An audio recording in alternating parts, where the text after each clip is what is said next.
Assalamualaikum warahmatullahi wabarakatuh. It's good to be back. Kembali lagi di channel Ahmad Rifai Soleh. Malam menjelang ketika hari yang dimulai ditunggu-tunggu bagi Aiza semakin dekat. Aiza Shakila, seorang wanita yang berusia 18 tahun dan berwajah manis. Aiza memiliki tinggi tubuh 160 cm, hidung yang mancung, bibir yang tipis, berkulit kuning langsat, dan rambut panjang yang selalu ia jaga sebagai aurat terpenting dalam hidupnya menggunakan khimar syar'i. Wanita bersuku Jawa dan hidup perantauan bersama kakak kandungnya itu kini sedang berdiri dan menatap beberapa tumpukan pakaian di atas tempat tidur yang akan dimasukkan ke dalam koper. Aiza memeriksa ponselnya sejenak ketika sebuah notif pesan singkat dari aplikasi chatting berbunyi. Aiza membaca isi pesan singkatnya yang dikirimkan oleh salah satu temannya yang berasal dari kota Samarinda. Sebuah foto hunian kos putri muslimah yang akan ia tinggali. Pintu terbuka bertepatan setelah Aiza membalas pesan singkat tersebut dan menoleh ke ambang pintu. Di sanalah sosok wanita muda yang usianya 8 tahun lebih tua darinya, bernama Naura Cahyani Shakila. Sosok kakak kandungnya yang sudah berkeluarga 3 tahun yang lalu.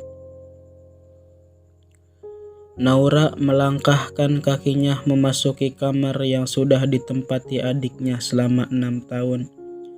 Semenjak kepergian kedua orang tuanya 7 tahun yang lalu akibat kecelakaan pesawat. "Besok jam berapa kamu berangkat, Za?" tanya Naura yang lebih memilih duduk di pinggir ranjang sambil menatap beberapa tumpukan pakaian yang siap dimasukkan ke dalam koper oleh Aiza. Aiza segera memasukkan beberapa tumpukan pakaiannya dengan rapih ke dalam kopernya. "Jam 7 pagi, Kak. Ada apa?" Naura menggeleng. "Tidak ada," senyum Naura kemudian. "Hanya bertanya saja, tidak masalah kan? Apalagi adikku sebentar lagi akan menempuh pendidikan perguruan tinggi, dan kemungkinan besar kamu akan jarang memiliki waktu untuk bertemu dengan kakak dan keponakanmu ini. Adanya sosial media akan memudahkan kita untuk saling berkomunikasi, Kak. Lagian di sana kos-kosanku dengan rumah bude. Kakak tidak perlu cemas sama kondisiku." Aiza mulai menutup koper tersebut kemudian menatap Naura lagi. "Lagian mulai sekarang aku harus belajar hidup mandiri dan mencari kerja untuk membayar biaya kuliahku." "Kamu jangan bekerja," sela Naura yang sepertinya tidak setuju dengan pemikiran adiknya. "Kakak yang akan membiayai kuliahmu." "Dengan hasil jerih payah suami kakak," tebak Aiza yang sepertinya keinginannya tidak ingin dicegah. "Bukannya aku tidak mau, tapi kebutuhan kakak lebih banyak ketimbang diriku. Biar bagaimanapun, kakak juga harus punya tabungan untuk masa depan keluarga kakak." Dan Aiza tahu setelah Naura menikah, kakaknya itu memutuskan untuk berhenti bekerja dan fokus sebagai ibu rumah tangga yang mengurus anak dan suami seperti pada umumnya. "Tapi aku mau tidur karena besok aku harus bangun pagi," potong Aiza lebih cepat dan sepertinya terlihat enggan untuk membahas lebih lanjut. Dalam helaan napasnya, Naura berusaha untuk bersabar, mengingat kemauan Aiza sejak dulu tidak bisa dibantah. Aiza adalah sosok adik yang pendiam dan tidak terlalu banyak komentar serta tidak suka dengan hal-hal yang merepotkan baginya. Sejak kepergian kedua orang tua mereka, Aiza lebih banyak berdiam diri dan bertekad untuk hidup mandiri. Pernah suatu hari saat Aiza duduk di bangku kelas sekolah menengah pertama, Naura mendapati Aiza menjual koran di jalanan. Hal tersebut membuat Naura marah dan segera menyuruh Aiza berdiam di rumah. Naura bukannya malu jika Aiza berjualan koran. Naura paham jika Aiza bertekad ingin hidup mandiri sejak dulu, namun belum saatnya. Berkat doa dan usaha Aiza selama ini, gadis berwajah manis itu akhirnya diterima dan lulus tes di sebuah universitas ternama di Samarinda. Aiza segera menarik selimut untuk menutupi tubuhnya sebatas leher, kemudian menutup kedua matanya hingga hal itu membuat Naura memilih pergi keluar kamar dan menutup pintunya. Suara dentuman pintu tertutup terdengar, membuat Aiza kembali membuka kedua matanya. Sejenak, Aiza kembali bangun dari posisi tidurnya dan segera membuka laci meja untuk meraih sesuatu di dalamnya. Aiza menatapnya tanpa berkedip ketika sebuah kalung dengan bandul berbentuk lope yang kini berada di tas telapak tangannya. Kalung yang berupakan pemberian dari ibu tercinta. Satu hari sebelum kepergiannya akibat kecelakaan pesawat, ada rasa rindu di dalam hatinya yang mendalam dan terasa menyisakan di dada. Tidak ada sosok yang ia sayangi dan ia cintai selain keluarganya sendiri. Sekalipun ada sosok Naura yang begitu cerewet, namun Aiza tahu kalau kakaknya itu peduli dengannya. Hawa mengantuk mulai melanda. Dengan segera Aiza memakai kalungnya untuk sempat ia lepas. Karena terus teringat mending kedua orang tuanya, namun Aiza memakainya kembali.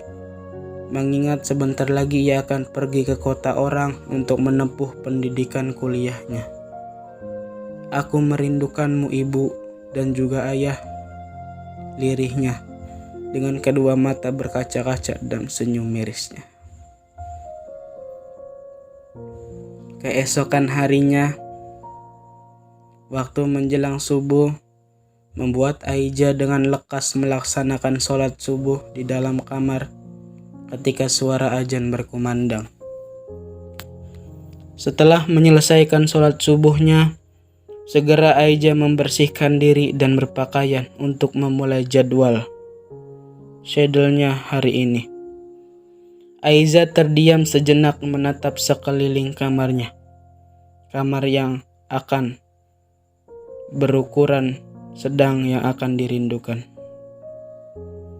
Tidak mau membuang waktu yang ada, Aiza segera keluar dari kamarnya dan menarik kopernya menuju ruang tamu, bertepatan saat Naura dan kakak iparnya bernama Daniel itu sedang berbincang duduk di sofa.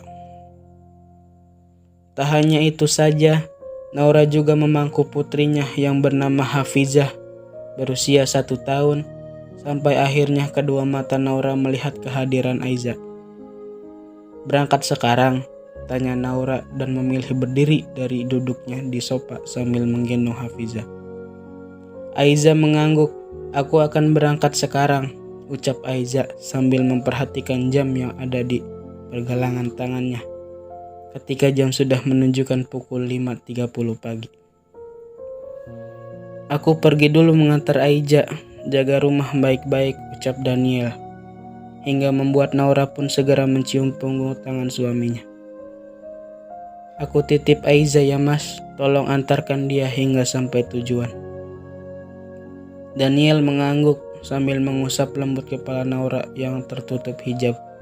Tidak lupa Daniel pun mencium kening Naura sebelum pergi sambil membantu menarik koper milik Aiza menuju teras rumah.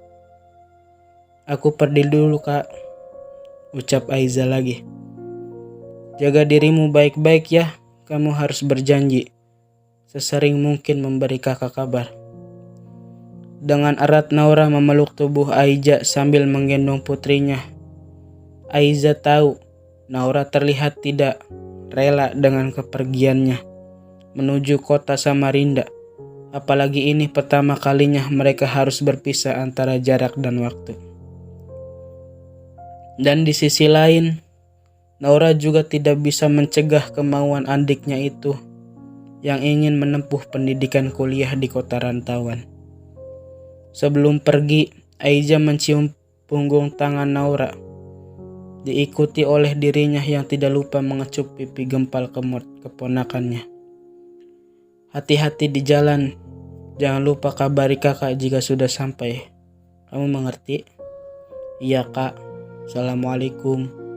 "Waalaikumsalam." Aiza segera melangkahkan kakinya meninggalkan pekarangan rumahnya dan menuju mobil yang kini sudah siap berangkat dengan Daniel yang akan mengantarkannya. Setelah memasuki mobil, Aiza memilih duduk di kursi belakang. Aiza mengeluarkan sebuah novel dari tas ranselnya dan memakai handset di kedua telinganya yang akan menemaninya selama perjalanan menuju kota Samarinda. Sebuah perjalanan yang akan dimulai untuk menuju masa depannya.